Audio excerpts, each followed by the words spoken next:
سلام نعاكم خبركم تخاتلتي ازي دون دينار شوي دحري اوارحينا نرخب زلنا اتمخنيات كمتي كلاتنا نفلطو خينو انقع كابزينا عالم انصلالي واز غني لبدا كورونا فيروس 19 تزامادي مسرات فطرنا مچم ام مبزحتو كفالات عالم منقسقاسن سرحنا يكالن نيوز نبره بفلاي ابزي نبرو زلنا عدي مالت فرنسا منقسقاسنا استات كلتا اوارح تخلكلي نيرو كاب هاجر ناب هاجر يفالال كوان تخونه كوفيد 19 ابوليتيكان قطبان زسعبو صلوا كابتسبيتنا وصاي كم زخونه تعزيمنا لنا كلهم افلما غمتاتهم زوبز نبرو تنتنتون كاب غمتهم لعلي كم زخونه غود حقي دقيمه زرخبنا مسترهوتنا مسكنكو نلومي اب حدا ارستي زتكوري غداي حزم صلخو نزر استي ممرصي مخنيات بزحات سبات ام محبراو ميديان يوتيوبن بزعبو استفالالي ريتوكو صنيحهم علو بزحات سبات دما اب كمز عينت بيزنس كنطفو يحسبون يحلون سلازلوي انا بعقمي كتفلطو زلكم نغرات قلفه يكبل سلازدلوخه بفلاي دحري كوفيد 19 كونتات قطب عالم كما يقونيو كالن افكوسا بيلنا كندسسو كنفتنينا هو بزعبا نيتورك ماركتينغنا خنزارب نيتورك ماركتينغ وي MLM انتايو بخمي تجميرو وزتن زدسس تحسطو ايمو مجمرتا بدحره بايتا ناي MLM كنجمرينا نكتالكم عدم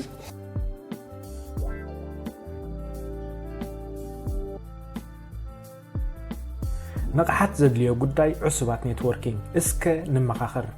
ابز زلنا غزي مبزحات سبات شبد بتزبل زلو حدا قداي الله نسو دما نيتورك ماركتينج وي كا مالتي ليفل ماركتينج MLM زبلو نغريو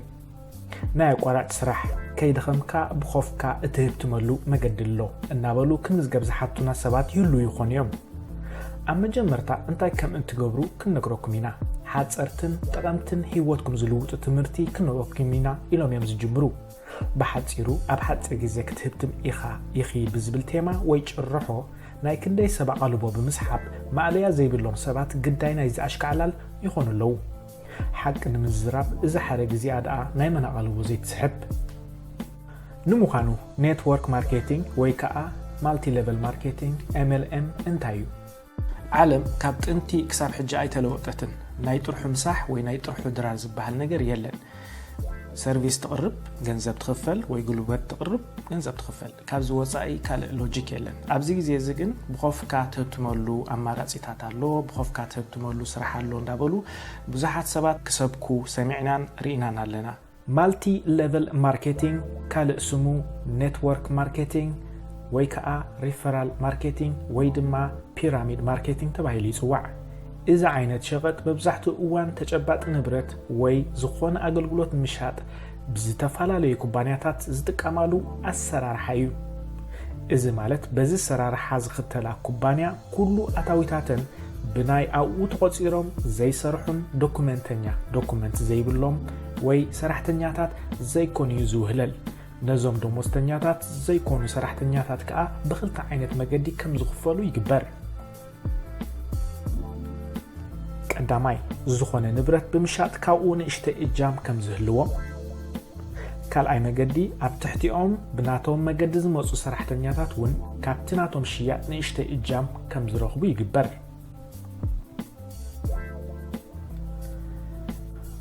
ابزي مستوعال زغبو غداي انتلو دومستنياتات كوينوم كيتقصرو نبرت نايتا كامباني غزيوم كشطو زفتنو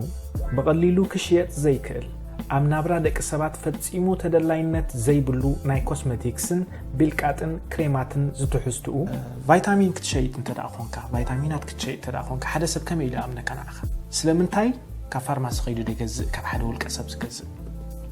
اذن تكالات كاس سلمنتاين نفارماسيتات يبن ديشطو سلازي كردانا زلو ነገር እንታይ ምሻጥ ዘአበን ንብረቴን ናትሰብ ዘምጾ ዘልዋ ካልእት ሻምፖታት ገሊኡ ሽበት ይጥፍኡ ገሊኡ ጸጉር የንውሕ ገሊኡ ለጻይቶ ይጥፍእ ገለ ብዙሕ ዘረባታት አሉ ግን ሓደ ሰብ ካብ ፋርማሲ ክገዝእ ከሎ ዲዩ ተረጋጊኡ ኣሚኑ ዝገዝእ ወላ ካውል ቀሰብ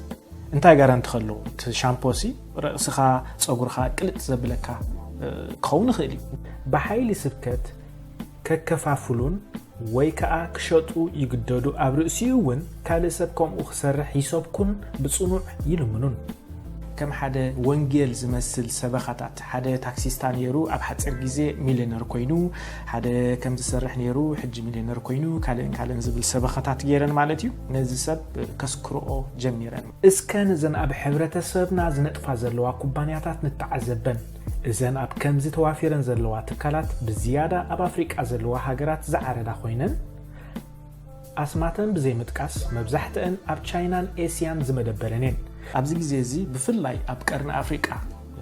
ኣብ ሱዳን ኣብ ኢትዮጵያ ኣብ ኬንያ ኣብ ዩጋንዳ ብብዝሒ እዘን ትካላት ዚአን መጥቃዕቲ ይገብራ ኣለዋ ናብ ዜጋታትና ማለት እዩ ምስ ዝኹሉ ነገር ደኣ እንታይ ኮይኑ ሰብ ናብ ዘን ኩባንያታት ይጓያሎ ኢልና እንተሓተትና እቲ ቀንዲ ምኽንያት ብተደጋጋሚ ስብከት ናይ ዘን ኣብ ሓፂር ግዜ ክትህብትም ኢኻ ወይ ድማ ንቁሩብ ግዜ ተጸሚምካ ብርክት ዝበለ ኣታዊታት ክትረክብ ኢኻ ዝብል ኮንቱ ስብከት ህርፋን እዩ ሓሶት እንተተደጋገመ ልዕሊ ሓቂ ጸብለል ኢሉ ከም ዝርአ እዚ ናይ ወግሐ ጸብሐ ስብከት ንብዙሓት ሰባት ብተስፋ ከም ዝሰርሑ ስለ ዝገብር እዩ መጀመርታ ብተደጋጋሚ ንሰብ ሃመር ምግባር ከምዚ ንኸተእምን ማለት እዩ በቃ ብተደጋጋሚ ነቲ ሰብ ሃመር ትገብሮ ሓደ ካልኣይ እቲ ተምጾ ነጥብታት ከዓ ሓደ ሓቂ ዝመስል ግን ናይ ዓበይቲ ደረስቲ ናቶም ኮት ድዩ ናቶም ጽሑፋት ገለ እንዳምጹ ካብ ከምዚ ሃብቲሙ ከምዚ ገይሩ እንዳበሉ ይኸዱ ማለት እዩ ድሓር እቲ ቢዝነስ ኮምፕሊኬት ናምነት ኦንላይን ቢዝነስን MLMን ፈላሊና ክንሪኦም ክእል ኣለና ኦንላይን ቢዝነስ ካልእ እዩ እዚ MLM ዝበሃል ካልእ ሕጂ ንሶም ዝጥቀሙላ ነገር እንታይ ኦንላይን ቢዝነስ ዓለም ናብ ኦንላይን ቢዝነስ ያ ትኸይድ ዘላ እዮም ዝብሉ ኦፍ ኮርስ ሓቆም እዮም ናብ ኦንላይን ቢዝነስ ይዝኸይድ ዘሎ ኩሉ ሕጂ በዚ ካቨር ብምግባር ማለት እዩ እቲ MLM ሰርሖ ሰብ ኣምጽእ እሞ ሰብ ምሰምጻእኻ ክትክፈል ኢኻ እንታይ ስለ ዝኾንካ ትኽፈል ሰብ ኣምጽኢካስ እንታይ ስለ ዝኾንካ ትኽፈል እንታይ ስለ ዝኾነ እዩ ሰብ ስለ ዘምጻእካ ጥራይ ክኽፈል ካብቲ ንሱ ወይ ንሳ ዝሸጥዎ ንብረት ቁሩብ ሚእታዊት ይህልዎም እኳ እንተኾነ ብሓፂሩ ሓረጣን ምጥባስን ተሞርኪስካ ኣታዊ ምዕባይ ማለት እዩ ክሳብ ሕጂ ኣብ ዓለም ኣብ ናይ ፌደራል ትሬድ ኮሚሽንስ ድሕሪ ገጽ ከም ዝገልጾ ኣብ ዓለም ኣስታት 350 በዛ ዓይነት ኣሰራርሓ ዝኽተላ ምዝጉባት ትካላት ከም ዘለዋ ይፍለጥ ዳርጋ 99 ሚእታዊት ካብ ዘን ኩባንያታት ኢዶም ዝኸተቱ ሰባት ገንዘቦምን ግዜኦምን ብኸንቱ ባኺኑ ከም ዝተረፈ መጽናዕትታትን ሞከሲታትን ኣለዉ ስለምንታይ የን ኣቴንሽን ወይ ኣቓልቦ ናይ ሰባት ክስሕባ ክኢለን እንድሕርተይልና ከዓ ነቲ ላይፍ ስታይል ናይቲ ሰብ እቲ ባህሊ ናይቲ ሰብ ኩሉ ኣጽኒዕንኦ ካብዚ ብምብጋስ ድማ እንታይ ጀሚረን ማለት እዩ በቲ ባህልናትና ከኣትዋና ጀሚረን ዘን ትካላት ብመጽናዕቲ ዝተገብረ ነገር እዩ ሕጂ ደቂ ኣንስትዮ ኤርትራ ኣብ ገዛ ደቀን ከዕብያ ገለ ኮፍ ከም ዝብላ ኣጽኒዕን ማለት እዩ ወይ እቲ ፕሮሰስ ዘለዎ ሰብ ኣብ ኣፍሪቃ ኮፍ ድብል ኤርትራዊ ኣጽኒዕን ስራሕ ከም ዘይብሉ ኣብ ኢንተርኔት ገለ ከንብብ ድዩ ካልእን ክገብር ሓሰብ ከም ዝብል ስለ ዘጽንዑ ስርሐ ኢሎም ብበቃ አርቲስቲክ ዝኾነ ሳይንስ ተሓወሰ መጥቃዕቲ ይገብራ ኣለዋ ዘን ትካላት ማለት እዩ እዘን ኩባንያታት በመጀመርያ በቶም ልኡኻተን ገይረን ከመይ ጌርካ ኣብ ሓፂር እዋን ብዙሕ ገንዘብ እትረኽበሉ መገዲ ዘርኢ ሓፀርቲ ኮርሳት ከም ዘለዎም ነቲ ሕልሚ ተግባራዊ ክቕይርዎ መብጻዕታት እናኣተውን ገለ ሰባት ይኸትቡ ካልእ ተመሳሳሊ ናይ ኣቋራጭ ትምህርቲ ክንምህረኩም ይብሉ ድሕሪ ቁሩብ መዓልታት ድማ ንመመዝገብን ኣባል ንምዃንን ካብ 50 ክሳብ 500 ዝኸውን ክፍሊት ይሓትኻ እዘን ትካላት ብዝያዳ ንሓደስቲ ናብ ስደት ንዝወፁ ወገናት ብብዝሒ ከጥቃዓ ይረኣያ ኣብዘን ትካላት ዝተኸትቡ ሓደስቲ ዕሱባት ብማሕበራዊ ሚድያን በብሰዓቱን በብመዓልቱን ብዝስደት ሊንክታትን ቪድዮታትን ኣእምሮኦም የስሕትዎም እዘን ናይ ፕሮፓጋንዳ ቪድዮታት ታክሲስታ ነይረ ሕጂ ሚሊዮነር ኮይነ ዶ ነዞም ጉጅለ ኣባላትና ሓደ ወላ $2,000 ተሸሊሞም ዶ ካልእን ዝብል ትሕዝቶ ዘለወን እየን ሳልሳይ ከዓ ኣቓልቦ ናይ ሰብ ዝሰሓበት ወይ ከዓ ብዙሕ ሰብ ኣቓልቦ ትስሕብ ነገር ታያ ነቶም ኣብኡ ዝነጥፉ ንዓመታት ዝነጠፉ ሰባት ቪዛ ነይሮም ንሒደት ሰባት ቪዛ ሂቦም ኣብ ቻይና የዛውርዎም እሞ ናይታ ትካል ማልያ ለቢሶም ብብዝሒ ከም ዝሰኣሉ ተገይሩ ኣብ ማሕበራዊ ሚድያ ቫይራል ወይ ድማ ኣብ ሓፂር ግዜ ዓብላሊ ዜና ይገብርዎ ዛውሩ ከለው ኣዝዩ ብዙሕ ኣሰኣል ከም ዝሰኣሉ ይግበር ድሕሪኡ በቃ ነትሰብ ርእስኩም ዝሰክርኩም በቃ ቻይና ተዛዊሮም መጽዮም እዚኦም ሓለፍቲኦም ናይ ሓክን ዝሰባት ትሕቲኦም ኣለው የማሓድሩ ካልእን ይባሃል ማለት እዩ በዚ ኸኣብ ሶሻል ሚድያ ዓብለልቲ ይኾኑ ነቶም ከም መላገጺ ዝጥቀሙሎም ኣባላት ድማ ሼር ግበርዎም እንዳበሉ ሓውስ ምግዳድ ይገብርዎ በዚ ድማ ሃምን ቀልብን ሰብ ንምስራቅ ስርሐ ኢልካ ተሓሲቡሉ ዝግበር ነገር እዩ ኣገባብ ኣሰባብኾኦም ናይ ሓደ ጥሩፍ ሃይማኖታዊ ኣኽራሪ ዝመስል ዘገድሰካን ዘድልየካን ምዃኑ እናነገርካዮም ደድሕሪኻ እናሰዓቡ ክእምኑኻ ዝጽዕሩ ሰባት ምዃኖም ኣረጋጊጽና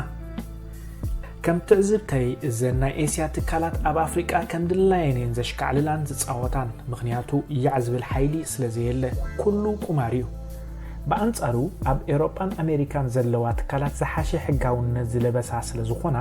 ከምዚ ናይ ዓለባ ሳሬት ዓይነት ስራሕ እንታይ ትሸይጥ እንታይ ትረክብ ከምኡውን እንታይ ትኽፈል እንታይ ትረክብ ብንጹር ዝሕብራ ስለዚ እዘን ትካላት ኣገልግሎት ይህባ ኣለዋ ማለት እዩ ኩለን ግን ከምኡ ማለት ኣይኮናን ምኽንያቱ ኣብ ኤሮፓ ግዜኦምን ገንዘቦምን ዝተለከሙ ኣሕዋት እውን ሂደት ኣይኮኑን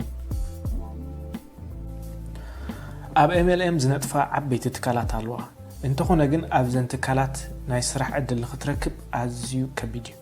እዚ ድማ ምፍላጥ ከድልየና እቲ ስራሕ ናይ ብሓቂ ዝኸፍል ተደኣ ኮይኑ ኣታዊታት ዘለዎ ተደኣ ኮይኑ ናይቲ ስራሕ ዕድል ምርካብ ከቢድ ምዃኑ ክንፈልጦ ክንከል ኣለና እዚ ከረኒ ሓደ ግዜ ኣብ ፓሪስ ሓደ ዝፈልጦ ሰብ ብዛዕባ ኔትወርክ ማርኬቲንግ ወይ MLM ብዙሕ ክሰብ ከኒ ይፍትን ነበረ ኩሉ ዝበሎ ድማ ብጽሞና ሰሚዕዮ ሆላንድ ከይደ ሓፂር ትምህርታዊ ስልጠናት ሳቲፈ ሰርቲፊኬት ሂቦምንን ካልእን በለኒ ጸኒሐ ብዘረጋገጽክዎ ግን ባዕሉ ኸፊሉ ከም ዝኸደን ናይ ሆቴል እውን ባዕሉ ይሸፊንዎ ብዛዕባ ኣገዳስነት ሰርቲፊኬት ንምርዳእ ድማ ሓደ ዌብሳይት ሃበኒ ወናኒ ዌብሳይት ምዃነ ዶ ክነግሮ እንዳበልኩ ነግፈረ ግበልኩ ግን እስኪ ዘይሰምዖ ዘይውድ ኢለ ጽን ኢለ ሰማዕክዎ ድሕሪ ቁሩብ መዓልታት ድማ ገለ ሻምፖምፂ እዚአን ፀጉሪ ጥዕና ይህባኤን የጽልማኤን ዶ ፈሮፎር የጥፋያዶ ኢሉ ክሸጠለይ ፈተነ ዋጎ ድማ ኣዝዩ ክቡር ንምእምን ድማ ኣነ ፈቲነዮ ዓጊበሉን ካልእን ወስኸ ኣይ ኣነስ ክሳብ ሕጂ ካብ ሳምና ናይ ነፍሲ ኣሓለፍኩን ግን ክሓተልካ ኢለ ተሓረምኩ ነዚ ሰብ ከም ኣብነት ዘምጻእክዎ ብቐረባ ስለ ዝፈልጦን ኣብ ከባቢየይ ስለ ዘሎን እዩ ካልኦት ብፌስቡክ ብዙሕ መልእኽትን ደወልን ጠቕ ዘበሉኒ ኣዲኦም ተቆጸሮም ብርዱእ ምኽንያት ኣቋራጭ ዝስሙ መገዲ ሃብቲ የልቦን እንታይ ዳስ ኣቃውማ ዘን ትካላት ሃረማዊ ኣካይዳ ፒራሚድ ኮይኑ እቲ ኣብ ጫፍ ናይ ተሃራም ዘሎ ሰብ ወይ ኣካያዲ ስራሕ ናይ ሓረጣ ኣታዊ ብኾፉ ብምእካብ ብኣቋራጭ ክህብትም ይኽእል ዝቐርብ ስራሕ ወይ ኣገልግሎት ካብ ዘይሃለወ بقطتان بتزاورن ካብ ጥቕሚ ሕብረተሰብ ዝውዕል ዘይክእል ትካላት ኣብ ርእሲ ምዃኑ ብጽፉፍ ምትላል ዝተሰርሐ ሰኪዕታዊ ምትእስሳር እዩ በንጻሩ እቶም ኣብ ትሕቲኡ ዘለዉ ዘይተቆጽሩን ደሞዝ ዘይብሎም ሰራሕተኛታት ወይ ከዓ ዳውንላይን ዲስትሪቢዩተርስ ተባሂሎም ዝጽውዑ ንሶም ከዓ ኩሉ ስራሓቶም እንዳሰርሑ ግዜኦምን ገንዘቦምን ባኺኑ ኣብ መወዳእቱ ማይ ዓሚኾም እዮም ዝተርፉ ምናልባት ገለገለ ኣብ ፈለማ ክሳራ ኣብ ህይወቶም ብዙሕ ጉድኣት ስለ ዘይውርደሎም ይርስዑዎ ይኾኑ ልዕሊ ኩሉ ክንሓስቦ ዘለና ነገር እንታይ እዩ ምጥፋእ ግዜ ኣብ MLM መዓልትን ለይትን ኣኼባ ምሸት ኣኼባ ኮንፈረንስ ካልእን ብዙሕ ግዜ ይጠፋእ ኣሎ ኣኼባ ዝእክበና ይሰኣና ሽሕን ሚትን ኣኼባ ክንገብር ንኽእል ኢና ልዕሊ ኩሉ ከዓ ኣኼባ ተኣኪብና ግዜና ነጥፍእ ጥራይ ደይኮንና ትገንዘብ ከዓ ንህቦም ኣለና ትገንዘብ ሲ ቻይና መጽዮም ሪሶርስ ናትናን ገንዘብና ንወስድዎ ዘለዉ ኸይኣክል መይስና ከዓ ተንዝረኸብናየን ካንዖም ንህቦም ኣለና ነቶም ኣብ ላዕሊ ዘለዉ በላሕትን ሃንደስትን ዘን ትካላት ክንደይ ሰብ ገዲፎሞ ዘይኮነ ክንደይ ሰብ ጀሚሮም ክንደይ ሰብ ከሲሮም ዘይኮነ ክንደይ ሰብ ሃብቲሙ እዩ ዘገድሶም ምክንያቱ ተራ ነፍሲ ወከፍ ዝጀመረ ሰብ ነዚ ብልሹው ትካል ደው ንኽብልን ኣታዊታት ንኸኻዕበትን ዘኽእል ስለ ዝኾነ ስለዚ እዘን ትካላት ኣብ ሓደስቲ ዝተመዝገቡ ሰባት እየን ዝምርኮሳ ሓድሽ ሰብ ካድና ድማ ግድን ይኸውን ማለት እዩ صعدو نفريقا مزميزوم ماهم مجزاتي ريسورس كله زلو طر نغرات معدنات كله غحيطوم ناب عدوم وسيدوم ماهم مجزات خا زغدده مالتيو كساب حج خا عليتنتن كالن قالسالنا اذا خا اكل مالتيو ابز غزي ز خا كال مجزات بچاينا مصي مالتيو ابنت هايلينيو كندي هاغرات افريقيا اب تحت عدا ناي تشاينا اتينا لوا ردو ابنتيو دعلو كله خا كم توسخ مالتيو بغحف نبرت نفريقا مليو مالو إذا خا نتاي مالتي نافريقا تا خوينوا توم صعدو عذابيهم توم تشايناون عذابيهم حج مرچاي زطمه زبدو يحشكا ولا زصغبه زبيو كويننا نعنا بزي غزيزي امريكاوين نزي ነገር ፖንዚ ስኪም ክብሉ ይገልጽዎ ካብ ቻርልስ ፖንዚ ዝበሃል ግለሰብ ኣብ 1920 ሚሊዮናት ገንዘብ ካብ ህዝቢ ኣሜሪካ በሊዑ ንኹላታ ሃገር ናብ ቅልውላው የእትዋ ፖንዚ ስኪም ዝበሃል ብሂል ካብ ናቱ ስም ዝረዓመዩ እዚ ዓይነት ረቂቕ ስርቂ ኣቃሊልካ ክርአ ዘይግብኦን ማዕረከን በዓል ኣልባንያ ዝኣመሰላ ሃገራት ኣብ ክወፅኦ ዘይክእል ዓዘቕቲ ዘእተወዩ ነዚ ነገራት ተዓዚቦም ድማ ብዙሓት ሃገራት ኣብ ሃገርን ነዚ ዓይነት ኣሰራርሓ ዝኽተል ካምፓኒ ብኸቢድ ምቁፅጻር ከም ዝሰርሓ ይገብራለዋ ገለ ሃገራት ከዓ ብሓፈሻ ኣብ ሃገርን ከልኪሎንኦ ይርከባ ካልኦት ትካላት ከዓ ብኦንላይን ብናትና ሓሊፍካ እንተዳ ኸፊልካ ንሕና ገለ ኣታዊታት ኣለና ብዝሓሰረ ከዓ ከነሽጠልካ ንኽእል ኢና ዝብላ ትካላት ከዓ ኣለዋ ፕሌን ቲኬት ዲዩ ናይ ሆቴል reservations ገለ ብዙሕ ነገራት ኣሎ ግን ኣብዚ ግዜ ዝስ ኩሉ ሰብ ኢሪቴት ድገብሮ ነገር ታያሎ ናቱ ናይ ባንክ ኣካውንት ቁጽሩ ኣብ ኢንተርኔት ከእተው ከማን አይደልኒ ኣብዚ ግዜ እዚ ኢንሹራንስ ክትከፍለሉ ለካ ዝኾነ ስርቅን ገለን ተጋጢምካ ገንዘብካ ክመልሱልካ ክንደይ ኮለል ክንደይ ሽግር ዘይክምለሰካውን ክእል እዩ ምክንያቱ ሪኮግናይዝድ ዘይኮነ ዌብሳይት ኻቲ ኻዮቴሎም ኻውን ቁሕምካ ማለት እዩ ኒ MLM ባወንታው አገባብ ክንሪያ አንተ ፈቲና ናይ ኔትወርኪንግ ሰራሕተኛታት ደላሎም በልክዎም ንብረት ሸይጥሞ ገለ ሂደት ትርፍ ትረክብ እንተኾነ ወግዓዊ ወረቀት ናይ ድለላ አውጪካ ኣብትመልኩ ዓይነት ስራሕ ወይ ነገር ደላል ምዃን ኣይመሓሸን እትክ ሳራ ናይ ጊዜን ገንዘብን ናይ ሃልክን ንጎን ገዲፍና ሓደ ኣዝዩ ዘፍርሕ ዝተዓዘብኮ ነገር ኣሎ ኣብዛ ዓይነት ስራሕ ዝሰርሑ ሰባት ኣዝዮም ኣብ ሕልም ዓለም ድርቕ ዝበለ እምነት ኣብ ልዕሊት ስራሕ ዘለዎም እዮም ምዃን እንታይ ዘይገበሩ ናይ ከም በዓል ሮበርት አለን ማርክ ቪክተር ሃንሰን ሮበርት ኪዮሳኪ ዝኣመሰሉ ደረስትን ጸሓፍትን ክሰምዑን ናቶም ጽሑፋት ጥራይ ከንብቡን እንዳውዓሉ ዝኮኹ ውሕድ እዞም ደረስቲ ወላኳ ኣእማንን መሳጥን ነገራት ይጠቕሱ ይኹኑ ዓለም ካብ እትፍጠር ተለዊጣ ኣይትፈልጥን ኣብዚ ዘለናሉ ግዜ ግን ሰባት ብውሕድ ጻዕሪ ኣብ ዝኾነ ውጽኢት እንጽበ ሕብረተሰብ ኢና ዓለም ካብ ጥንቲ ክሳብ ሕጂ ኣይተለወጠትን ናይ ጥርሑ ምሳሕ ወይ ናይ ጥርሑ ድራር ዝበሃል ነገር የለን ሰርቪስ ተቕርብ ገንዘብ ትኽፈል ወይ ጉልበት ተቕርብ ገንዘብ ትኽፈል ካብዚ ወጻኢ ካልእ ሎጂክ የለን ኣብዚ ዓይነት ነገር ገንዘቦም ዝተበልዑ ሰባት ገንዘቦም ክመልስዎ ኣይክእሉን እዮም ምኽንያቱ እቲ ገንዘብ ኣበይ ኣትዩ ዝፈልጥ ሰብ የለን እንትርፈቶም ኣብ ላዕሊ ዘለዉ ሒደት ሰባት ከሲስካውን ትበጽሖ ነገር የለን ምኽንያቱ ትኸስ ኣካል የለን ከምኡውን ዝፈረምካ ወግዓ ወረቓቕቲ የለን ኣብ ዝኾነ ዌብሳይት ኣብ ታሕቲ ዝኾነ ድጽሓፍ ጽሑፋት ኣሎ እሱ ከዓ ብደቂቕ ድጽሓፍ ወላ ኮፒራይት ድዩ ወይ ሕግታት ድዩ ወይ ኣከፋፍላ ድዩ ወይ ናይ ጋራንቲ ዝኾነ ጽሑፋት እንተዳሪና ኩሉ ግዜ ብደቂቕ ድጽሓፍ ብደቂቕ ጥራይ ደይኮነ ከዓ ብኣዝዩ ከቢድ እንግሊሽ ዝተሓላለኸ ይድጽሓፍ እቲ ዕላማ ከዓ እንታይ እዩ እቲ ኖርማል ሰብ ከየንበበ ከም ዝሓልፎ ወይ ኣንቢቡ ከም ዘይርድኦ ይገብሮ ስለምንታይ ክትጋገሞ ዝተጋገኻ ትኸስር እንድሕር ኩሉ ትሕግ ብንጹር ተቐሚጠንኦ ሓንቲ ነገር ተበላሻትካ ጋራንቲ ተዳሃሊዋ ከትካ ክትሓቶም ኢኻ ተኽስሮም ኢኻ ኮፒራይት ድዩ ወይ ኣከፋፍላ ድዩ ወይ ታክስ ድዩ ናይ ካልእ ዝኾነ ነገር ብደቂቕ ብኮምፕሊኬትድ ድጽሓፍ እዚ ከዓ ስራሕይ ተባሂሉ ዝግበር ከምዚ ሕጂ ኣብቲ ትካላት ዘሎ ኣሰራርሓውን ክርዳእና ክኽእል ኣለዎ ከምዚ ሃንደበት ንሕና ብላዕሊ መፂና ክንህብትን ወይ ገንዘብ ክንወስድ ክንሓስብ የብልና ንሶም እውን ከምዚ ንዓመታት ዝኸደ ናይ ዓሰርተታት ዓመታት ተመክሮ ዘለዎም በላሕቲ ሰባት ዝቆፅሩ ልክዕ ብኣርት ብሳይንስ ዝተሰርሐ ነገራት እዮም ዝጥቀሙ ዳስ ዋይ ከዓ ንሶም ኣብ ዓለም ዓብለልቲ ኮይኖም ምክንያቱ ኤክስፐርትስ ኣለዎም ነቲ ጽሑፍ ድጽሕፉ ኤክስፐርትስ ኣለዎም ማርኬቲንግ ድገብሩ ኤክስፐርትስ ኣለዎም ነቲ ሚድያ ድቆጻጸር ሕጂ ንሕና በይንና ክንመጽእ ከለና ናይ ኩሉ ፓኬጅ ክህልወና ይክእል ኤክስፐርትስ ናይ ማርኬቲንግ ክንከውን ኣይንኽእልን ኢና ኤክስፐርትስ ናይ ወላት ኔትወርኪንግ ክንከውን ኣይንኽእልን ኢና ወይ ከዓ እቲ ሕግታቶም ጽቡቕ ጌርና ይንፈልጦን ኢና ዝኻ ስለምንታይ ስርሒልካ ዝግበር እዩ ትራንስፓረንት ካ ኣይኮነን ምክንያቱ ቢዝነስ እዩ ትምስጢርናቶም ክወጽእ ኣይደልይዎን እዮም ልዕሊ ሁሉ እታ ኣሰካፊት ዝሰማዕኳ ነገር እንተሃልያ ግን ሰብ እንታ መዝጊብካ ትኽፈል ዝብልዋ ዘረባያ ስለምንታይ ትኽፈል ነታ ትካል እንታይ ኣታዊ ስለ ዝገበርካላ ኢኻ ትኸፍለካ ክሳብ ሕጂ ኸ ስለምንታይ ኢና ብኔትወርኪንግ ዝሃብተመ ኤርትራዊ ዘይረኣና እንተሎ ድማ ነገሩና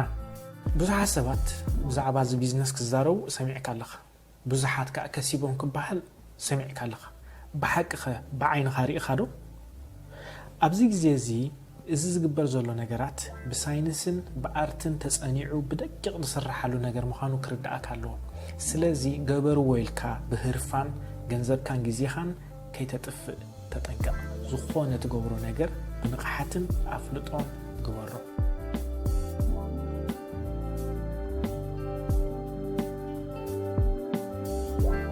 ዝኸበርኩም ተኸታተልቲ ሒዝዮ ቀሪበ ዝነበርኩ ትሕዝቶ ነዚ ይመስል ኣብ ቀጻሊ ብኻልእ መደብን ትሕዝቶን ይራኸበና ኣብ ቻነልና ዘለዉ ዝተፈላለዩ ሓደስቲ ደርፍን ፊልምታትን ምክትታል ሳብስክራይብ ኣይትረስዑ ኣብ ዘለኹሞ ውሕስነትኩምን ውሕስነት ፈተውትኩምን ርሕቀትኩም ብምሕላው ናይ ኣፍን ኣፍንጫን ማስኬራ ብምውዳይ ዳውና ድማ ብተደጋጋሚ ብማይንሳምና ምሕጻብ ኣይንረስዕ እዚ ዘለናይ እዋን ንቕሓትን ጥንቃቕን ዝሓትት እዩ እሞ ቀጻሊ ዜና ምክትታል እውን ኣገዳሲ እዩ